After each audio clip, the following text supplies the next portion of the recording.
Welcome to the Lore After Show. We're diving into episode 5, Mary Webster and the Witch of Hadley.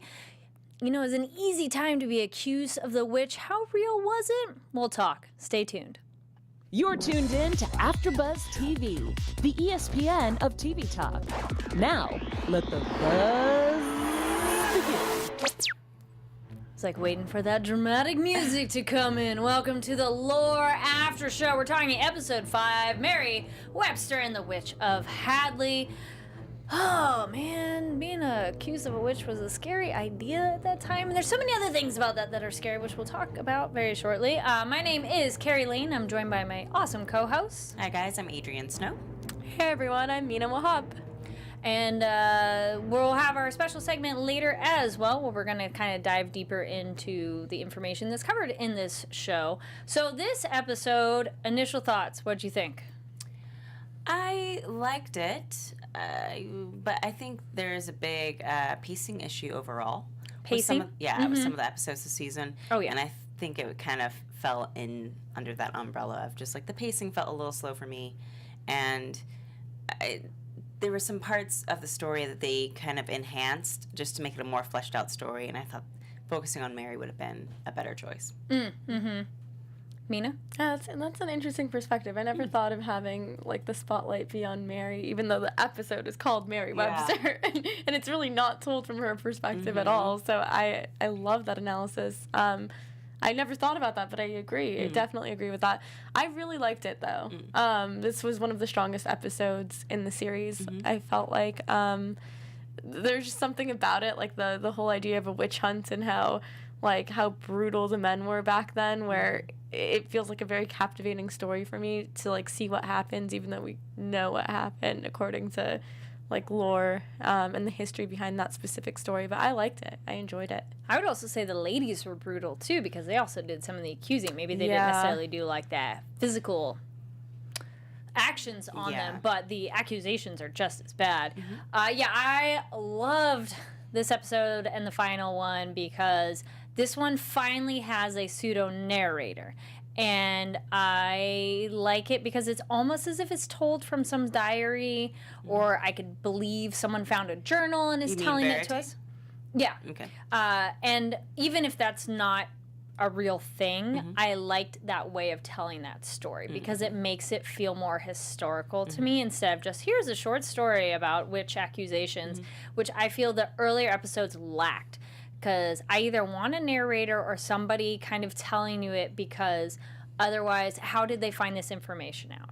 You know, because it just feels like, here's the story we made up. But when you ground it in somebody telling you because they were there or a document, it made it like, oh, this is what I've been waiting for all season. Yeah. And yeah, I thought it was more interesting. I noticed it was written and directed by a woman. Alyssa Clark wrote it, and Alice Troughton? Sorry if I said that wrong. I don't know if that, I would have to go look and see if the other ones were. I thought cinematography was more interesting on this one too. They had a lot of cool kind of aerial shots and look at the town. But yeah, pacing could have been a little bit, give us a little bit more. And of course, that actual time period of how kind of ignorant and quick to hysteria people were is frustrating to watch today, even though we still kind of do stuff like that today. But it's that, oh, getting through it because these people are crazy. Yeah, I mean, they did show the brutality of that period, which is always I'm always kind of torn nowadays about being truthful to a period and showing brutalization of somebody in a minority group or women, and so I'm kind of like, I don't know, but that is true to her story. She was beaten before she was hanged, and so they even actually kind of toned it down, oddly enough, so it as toned down as that can be. So I do appreciate them really leaning into that. The Verity character for me was just a little too on the nose, even though her name Verity as in truth and all that. Yeah, it's like, okay, like there's something about the way I went back and watched episode from season 1, and there's something about the lead up, like even just the first 2-3 minutes of that opening episode were creepy inherently just by the voice of Aaron Mahnke, and the setup for, we're about to go into the story, but let me tell you the history of dolls. Yeah. And you're like, the history of dolls? Because dolls are scary, kind of. They can sure be. Yes. Usually. Yeah, so having that kind of aspect would have been nice to get like a little bit more of a history about the Salem witch trials at the top that leads us into the introduction of Mary, versus having that kind of acknowledgement of the Salem witch trials at the end. True. I also did like, though, the addition of the artwork of the demons and that kind of stuff. That was Because, great like, that's what we've been missing as well. Because give me things that represented that time, what people thought. It just grounds it in the history more, because we're here for the history of it, because it's based on real things. So when that's not there, it just feels like, okay, cool, you made a short story. Yeah. So, Mina, any other? Yeah, I mean, well, I want to talk a little bit about Verity. I think for whatever reason, her character arc, like, she was so unlikable. Like, I could not, like, the whole time I was watching it, I was like, this girl is just so unlikable.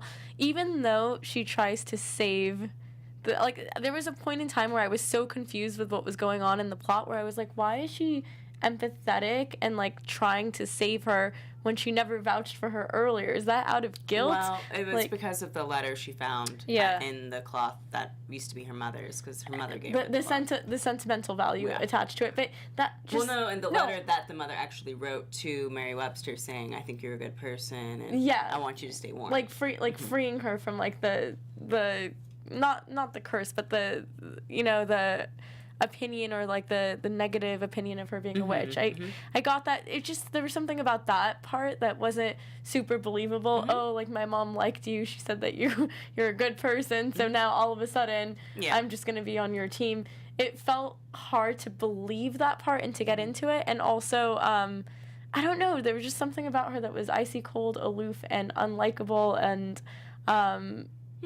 like, she did a great job playing that character, but I could not feel empathy for her guilt. I was just like, okay, like, you weren't a good person to begin with. Like, now you're talking about Christianity and forgiveness, and all of it just felt a little forced to me. I can see that. I thought she was a little bit more naive, and there was that kind of assumption that her and Amy were kind of put under a pressure just of the times to accuse Mary of being a witch. Otherwise, they would be accused of being a witch. This is why they start immediately talking about how they saw her with the devil and went to hell.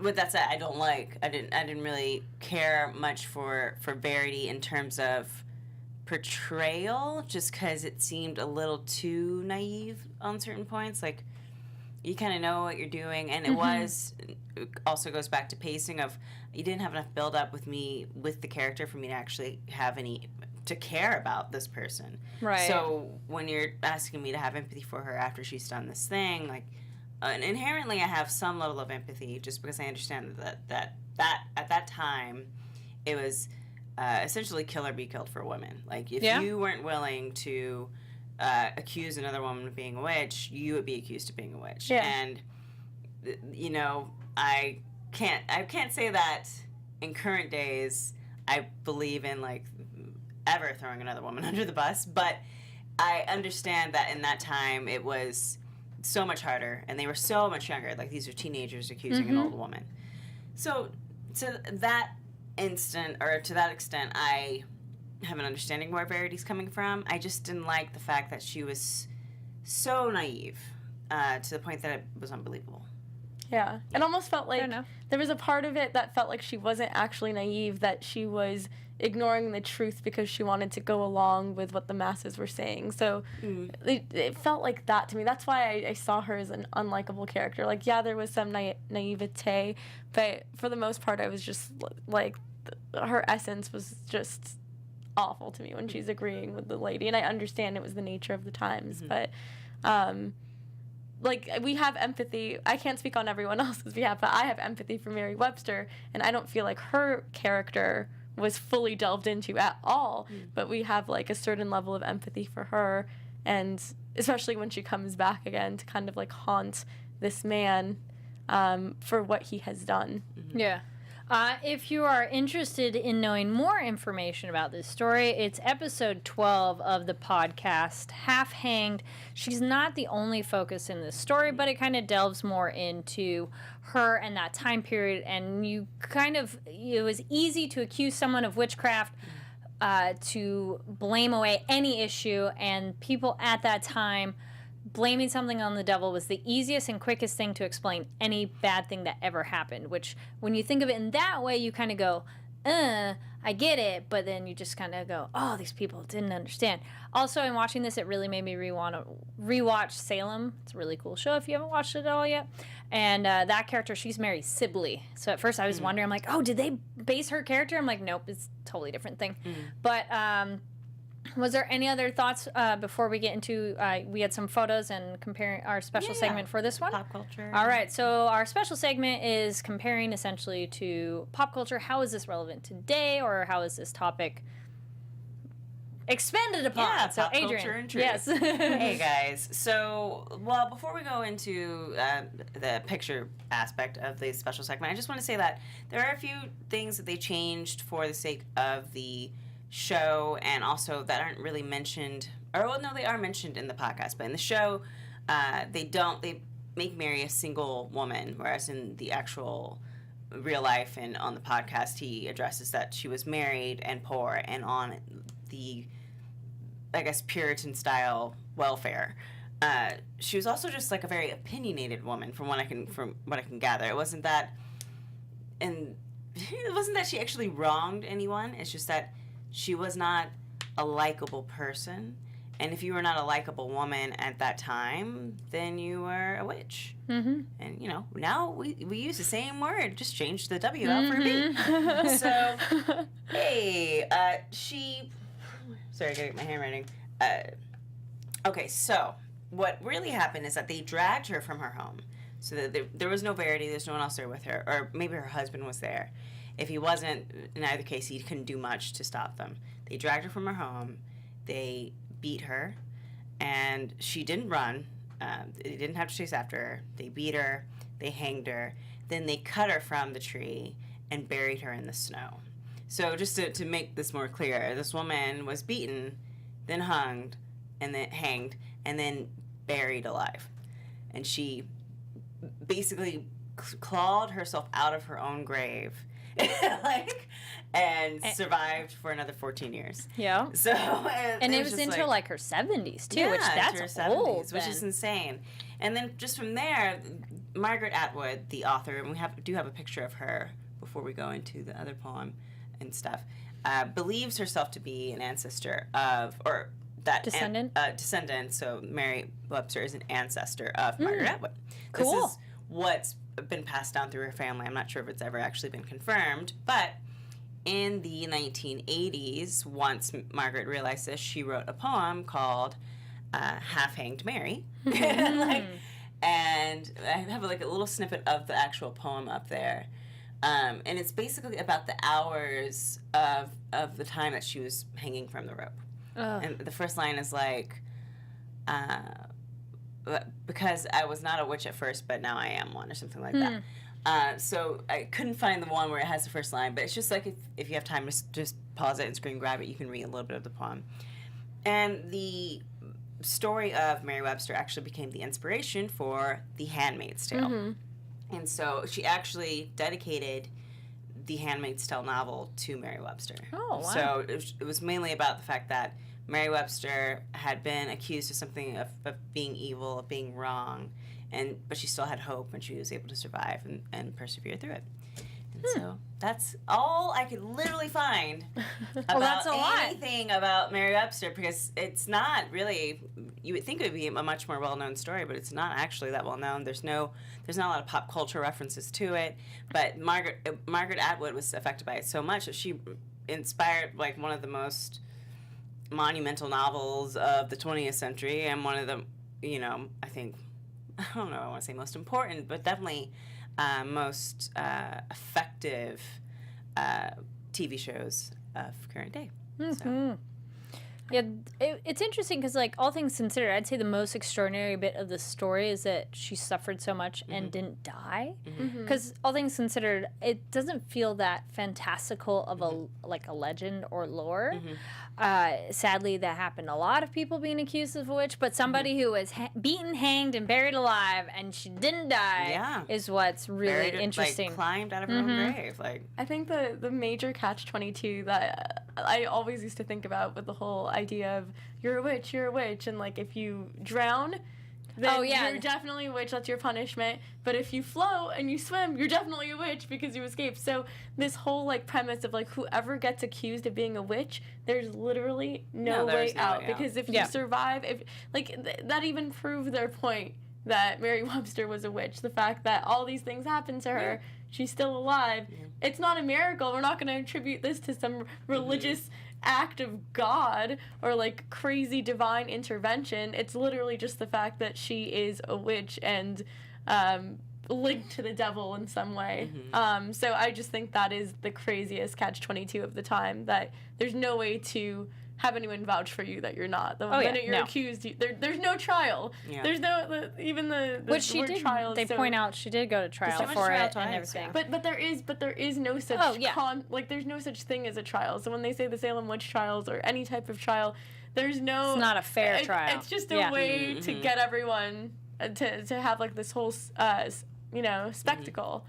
I did like how they showed the weird ways of torturing the witches in those quick kind of montage, because that was, not that I liked them, but, it was interesting to visually see it. It was a way to acknowledge it. Exactly. I think, any other final comments on this one? Overall, I'd say it was a much stronger episode of the season, even if the pacing and storytelling wasn't quite spot on. It was a more rewarding episode after watching the other ones. And it's interesting that the series is ending on such a strong note. Yeah. And it's like, let's take what was really good about these and sprinkle that back in through the other ones. Any other final thoughts? No. Yeah, I mean, I would just say the scenes that I really enjoyed out of this episode, the chase scene, very suspenseful when she's running away and you're like, oh my god, like, is she gonna blend in and camouflage with the tree? Like, what's gonna happen? Is she for sure gonna get caught? And then also the scene that I thought was so artistically done with Verity Hollister and the visions that she was having, the hallucination she was having of being burned at the stake and all of these things happening to her, and the fact that she thought that she was going to be accused of being a witch. The special effects that took place with that, like that very like surreal, like outer body experience type of feeling, I thought was so well done. It added a really nice touch to the episode. And I also love how there was like this whole motif of religion juxtaposed with like these horrible things that were happening as a result of religious piety. So I just, like, all of that was so well done. It was a very, very strong episode in my opinion. Cool. Well, thank you so much for watching or listening to this episode of Lore After Show. Make sure to give the video a thumbs up. Let us know your thoughts on this episode down below. And click that subscribe button. Mina, where can they find you online? You guys can find me on Instagram or Twitter at Mina Makes Magic. Hi guys, I'm Adrian Snow. Follow me on Instagram at Miss Adrian Snow and Twitter at Miss Adrian Snow.